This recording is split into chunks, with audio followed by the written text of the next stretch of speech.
Everyone, কেমন আছো? রান্নার রকমারি চ্যানেলে আর একটি পর্ব দেখার জন্য সবাইকে ওয়েলকাম জানাই। সয়াবিন আলুর তরকারি ভালো না লাগলে একদিন সয়াবিনকে এইভাবে রান্না করে দেখো, পাতে কিন্তু একটাও ভাত থাকবে না, কিন্তু রুটি বা ভাতের সাথে খেতে ভীষণই ভালো লাগে। তো চলো শুরু থেকে শেষ পর্যন্ত রেসিপিটি দেখে নেওয়া যাক। এখানে সয়াবিনগুলোকে সেদ্ধ বসিয়ে দিচ্ছি। সয়াবিন কিন্তু বড় সয়াবিন আমি নিয়ে নিই, যে মিডিয়াম সাইজের সয়াবিনগুলো হয় আমি সেই সয়াবিনই নিচ্ছি, একদম গুঁড়োও না। মিডিয়াম সাইজের যে সয়াবিনগুলো হয় সেই সয়াবিনটাকে আমি একটু নুন দিয়ে সেদ্ধ বসিয়ে দিলাম। এদিকে কিন্তু সয়াবিনগুলো সেদ্ধ হয়ে ঠান্ডা হয়ে গেছে। এবার মিক্সার জারে সয়াবিনগুলোর থেকে একটু জলগুলোকে ভালো করে চিপড়ে চিপড়ে মিক্সার জারের মধ্যে দিয়ে একটু পিষে নেব।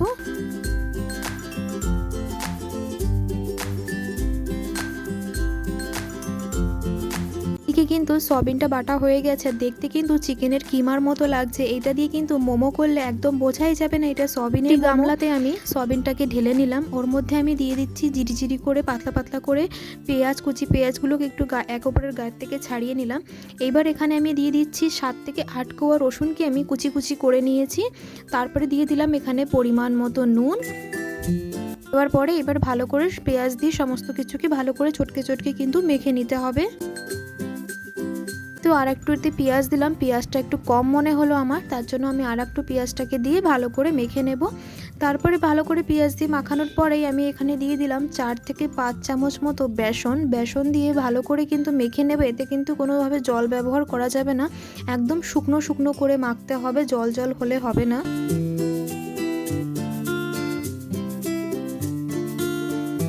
সয়াবিনকে বেসনের সাথে মেখে নিয়ে আমি একটু সাইড করে নেব, ততক্ষণে মশলাটা তৈরি করে নেব। মিক্সার জারের মধ্যে এখানে দিয়ে দিলাম 1 চামচ মতো জিরে, 2টো শুকনো লঙ্কা দিয়েছি, আর এখানে দিয়ে দিলাম 2টো পেঁয়াজ দিয়েছি। ছোট পেঁয়াজ বলে আমি 2টো দিলাম, বড় হলে একটাই দিতাম। আর এখানে 8 থেকে 9 কোয়া মতো দিয়েছি রসুন, আর দিয়েছি এখানে আদা কুচি, আদাগুলোকে কুচিয়ে রেখেছিলাম। আর এখানে দিয়ে দিলাম 2টো কাঁচা লঙ্কা। একটু জল দিয়ে এটাকে আমি পিষে নেব। এইদিকে আমি মশলাটা সাইড করে কড়াইতে তেল দিয়ে এখানে এই যে সয়াবিনটাকে ভালো করে মেখে রেখেছিলাম সেটাকে আমি গোল গোল বল করে তেলের মধ্যে ছেড়ে দিচ্ছি। তোমরা যেমন যেমন শেপ পারো সেইভাবে করো, কিন্তু সয়াবিনের আকারটাই আমি দিয়েছি গোল গোল বলের মতো করে। কিন্তু নিরামিষ খাই, এটাকে কিন্তু নিরামিষভাবেও করা যেতে পারে, নিরামিষও খেতে কিন্তু ভীষণই ভালো লাগে। আমি এক এক করে সয়াবিনের বলগুলোকে তেলে ছেড়ে এবার আমি একে ভেজে নেব।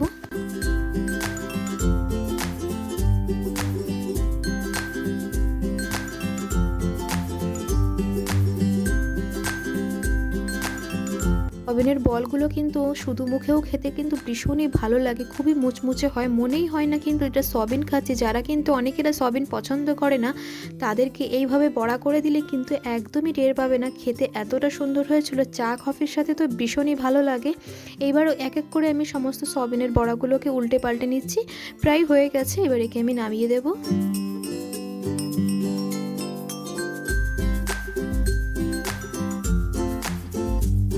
সমস্ত বড়াগুলোকে নামিয়ে নিলাম। কড়াইতে দিয়ে দিলাম অল্প পরিমাণ মতো সর্ষের তেল, আর এখানে দিয়ে দিচ্ছি 2টো তেজপাতা, একটা এলাচ আর একটা শুকনো লঙ্কা, আর এখানে দিয়ে দিলাম 1 চামচ মতো জিরে। এটা ভাজা হয়ে গেছে, এবার আমি দিয়ে দিলাম এখানে কুচিয়ে রাখা পেঁয়াজগুলোকে।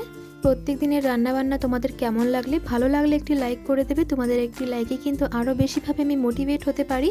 এদিকে কিন্তু পেঁয়াজগুলো লাল লাল করে আমি ভেজে নিচ্ছি।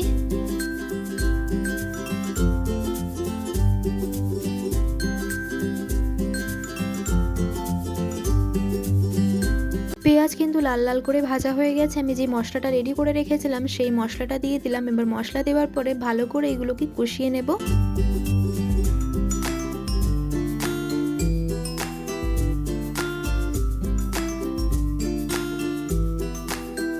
একটু কষানো হয়ে যাওয়ার পরেই আমি এক এক করে মশলা দিয়ে দিচ্ছি। এখানে আমি দিয়ে দিলাম প্রথমে রেড চিলি পাউডার, যে স্ট্রং কালার আনার জন্য। আর এখানে দিয়ে দিয়েছি আমি একটু মিট মশলা, আর দিয়ে দিলাম এখানে পরিমাণ মতো নুন।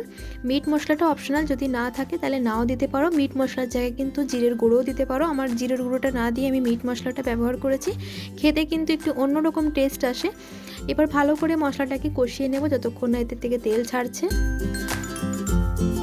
আমি দিয়ে দিলাম 2.5 চামচ মতো টমেটো কেচাপ দেওয়ার পরে আর একটু ভালো করে মশলাটাকে কষিয়ে নিতে হবে। কেচাপ দেওয়ার পরে দেখো কি সুন্দর মশলার কালারটা চেঞ্জ হয়ে গেছে।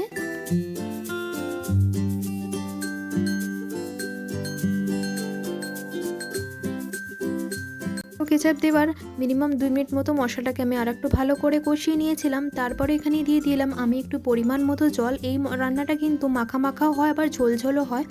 যারা রুটি দিয়ে খেতে চাও কিন্তু একটু মাখা মাখা করলে বেশি ভালো হয়। আমাদের বাড়িতে কিন্তু এটা ভাত দিয়েও খাওয়া হবে বলে আমি একটু ঝোল ঝোল রাখারই চেষ্টা করছি। জলটা দেওয়ার পরে আমি এখানে ভেজে রাখা আলুগুলোকে ছেড়ে দিলাম। আলুটা আমি আগে থেকে ভেজে রেখেছিলাম। এবার একটু নুন হলুদ চেক করে ঢাকনা দিয়ে ঢেকে দেব।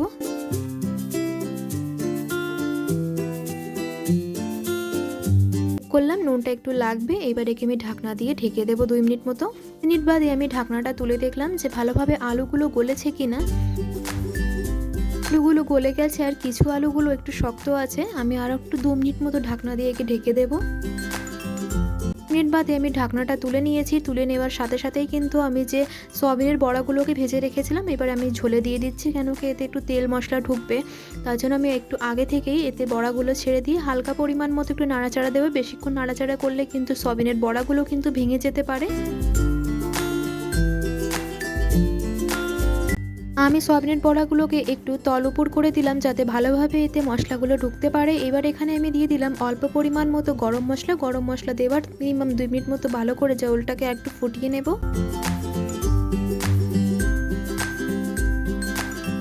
এটাকে ব্যালেন্স করার জন্য আমি এখানে দিয়ে দিয়েছি অল্প পরিমাণ মতো একটু চিনি। দেওয়ার পরেই সবার শেষে আমি এখানে কাসুরি মেথিকে একটু ড্রাই রোস্ট করে নিয়ে হাতে ঘষে এবার আমি সবার শেষে কাসুরি মেথি দিয়ে 1 মিনিট মতো ভালো করে ঝোলটাকে ফুটিয়ে নেব।